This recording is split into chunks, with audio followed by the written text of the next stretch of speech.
ఈ పటములో కనబడుచున్నటువంటి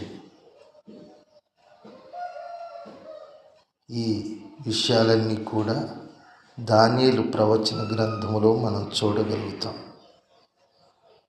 అన్యజనుల కాలం అండి.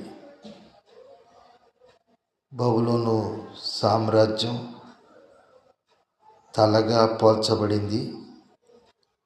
అలాగే ఈ యొక్క భుజములు ఇవన్నీ చూస్తే వెండి, తర్వాత ఉదరం ఇత్తడి, కాళ్ళు ఉత్తర దక్షిణ రాజ్యాలు, కింద మనుషులు మన్ను ఇనుము. ఈ రాజ్యాలు రోమా సామ్రాజ్యం చేతి సహాయం లేకుండా తీయబడిన రాయి అనగా ప్రభు అయిన యేసుక్రీస్తుకు సాదృశ్యముగా ఉంది.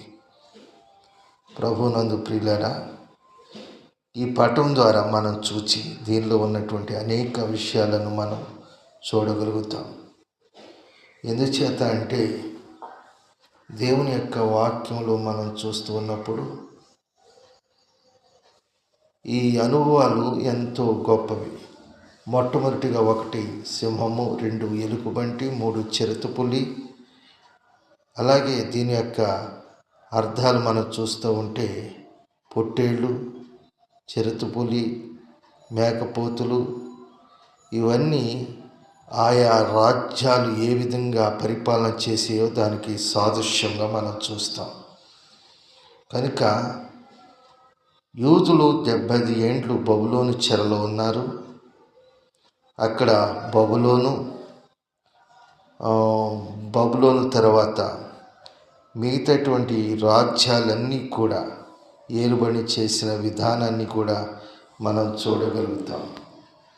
కాబట్టి ఈ వాక్యాలన్నీ మొట్టమొదటిగా మనం చూస్తూ ఉన్నప్పుడు బబులోను సామ్రాజ్యం, రెండోది మాదీయ పారసిక సామ్రాజ్యం, మూడోది గ్రీకుల సామ్రాజ్యం, నాలుగోది గ్రీకులు 4 విభాగాలు అయిపోయినాయి. తర్వాత రోమా సామ్రాజ్యం, ఇవన్నీ మనం చూడగలుగుతాం.